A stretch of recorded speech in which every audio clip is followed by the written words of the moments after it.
时间酿造的不仅是酒，更是生活的诗意。只需要当季青梅和蜂蜜，把季节的馈赠酿成微醺。当你拧开这亲手封存的时光，琥珀色的酒液会告诉你，最动人的浪漫原是那些在平凡日常里甘心为自己慢下来的时刻。视频比较长，我会分为10座和文达2篇来跟大家分享，宝子可以先收藏点赞，反复学习。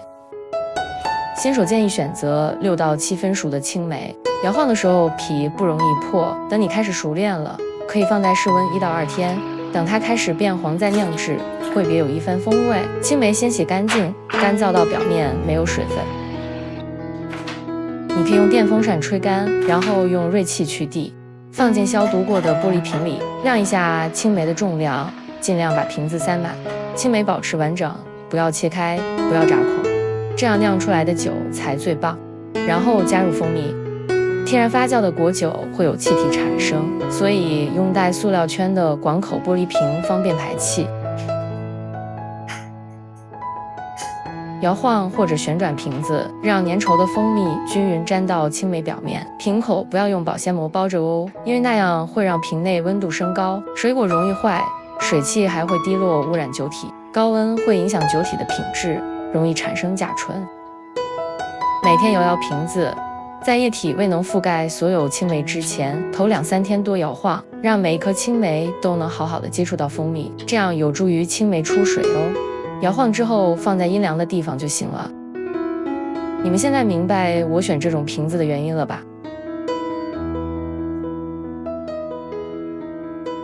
当液体的容量增加，表示青梅开始出水了。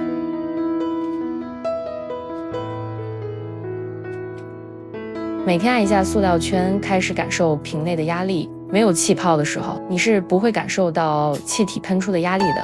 青梅酒最理想的发酵室温是摄氏25到27度，如果室温比较低，20度或以下呢，发酵速度会很慢。如果在第3到4天没看到泡沫，可以用厚衣服或棉被包裹瓶子保温，或转移到发热电器的附近。在第1周活化酵母菌非常重要。如果天气太热，室温超过30度，那玻璃瓶可以放在水盘里降温。酿酒的时候一定要保持容器里无氧，中途可千万别随便打开瓶盖，这点超级重要。翻瓶的时候，如果液体流出来弄得黏黏，可以用湿布把瓶子擦一擦。酵母在发酵过程中需要糖分作为食物，在无氧下转化为酒精和二氧化碳。如果一开始加入所有的糖，高浓度的糖会产生高渗透压，抑制酵母的活性，甚至导致酵母死亡，发酵就无法正常进行了。酵母对酒精的耐受度也是有限的，过高的酒精浓度会抑制甚至杀死酵母。补糖的目的是平衡酵母活性与酒精生成。那问题来了，我们需要在什么时候补糖呢？第一次补糖有3个指标：第一，至少发酵7天；第二，青梅收缩浮起，液体变多，覆盖所有果子；第三，小泡泡开始浮在上面，不容易消散，这时候的泡沫未达到高峰，就是第一次补糖的好时机了。野生酵母和温度之间会有很多变数，如果坐标日夜温差大，或者遇到低温天气，过了第1周没有什么动静，不用太担心，耐心等待就好。延后几天补糖是没问题的，直到比提早的好。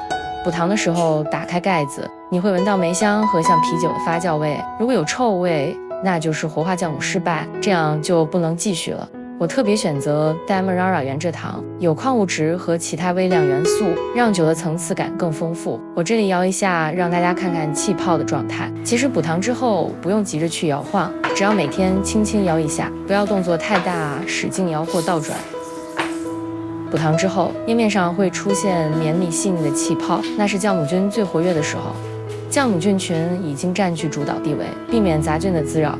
当酵母菌快速消耗新糖，开始疯狂产气了，我们就要注意多排气，注意听这个声音。排气不需要打开瓶盖，只要拉动这个塑料圈，你就会听到气体喷出的声音。拉完后复完位置，让瓶子里保持密封。摇晃瓶子可以降低瓶内的温度和二氧化碳含量，让氧气进入液体，这有助于酵母的生长，酒液得以均匀发酵。泡沫越多，气体越多，压力越大。当酵母菌吃掉大部分的糖，气体和压力就会慢慢的减少。正常发酵的泡沫是纯白色的，如果出现五颜六色的泡沫，就是坏了，不要试盐。第二次加糖的时机建议在第一次加糖的14天之后，之前补的糖必须完全融化。拉动塑料垫的时候，感觉到压力变小，排气也少，这时候酒基已经形成了，有一定的防腐作用，进入调整酒体甜度、香气和尾韵的阶段了。第二次补糖之后，摇瓶子的动作要更加温柔了，不要太多碰撞，把青梅撞破皮。糖也不需要融化得太快，把大部分的糖留在青梅上面，不用全部沉下去。保持每天排气轻轻转动就可以了。分次补糖就是让酵母在低酒精环境中慢慢适应，有利于提高酒精度。补糖不仅能延续酵母的代谢过程，还能提高风味，像是增添一些酯类和酚类物质，让酒的口感变得更复杂。补糖这事其实挺有趣的，算是一门科学和艺术的混合体，能控制发酵的节奏，根据酵母的活跃程度分阶段来补糖，就像在喂养酵母，保持它的活力，还能保证安全底线，保持糖和酒精的平衡，避免出现腐败或甲醇的风险。第二次补的糖已经完全融化了，接着气体会慢慢减少，一般3个月之后，如果没泡沫了，就可以放到阴暗的地方储存了，最少等1年才能开封。进入后熟阶段，风味会进一步变化。这瓶酒是2016年酿的2018年2年陈，颜色变成深琥珀色，酒体变得柔和，减少色感。2015年酿制，2018年开封3年陈。不同的香气分子在熟成中融合，形成更复杂的香味。天然发酵的果酒不同于烈酒，梅香自然，淡淡的酒味容易入口。酒瓶底部单宁沉淀，饮用之前不要搅拌，从上面舀清澈的酒就好。我觉得3到5年陈的味道最棒，可以加热水或冰块稀释，冷热皆可。青梅发酵酒的香气种类比现成的烈酒浸泡多出20种，这些香气只有在青梅发酵的时候才会出现。天然酿造的风味不是烈酒泡的，所能比拟的。2018年酿制，2023年开封，6年陈，瓶上积满了尘埃。开封之前要用消毒纸巾擦干净，酒体的颜色更深了，酒液变得更柔和圆润，酒的香味随时间消逝，更纯不刺激。青梅季节又来了，错过等1年。做过的宝子，你们还在吗？等你们分享成果，我们下次再见。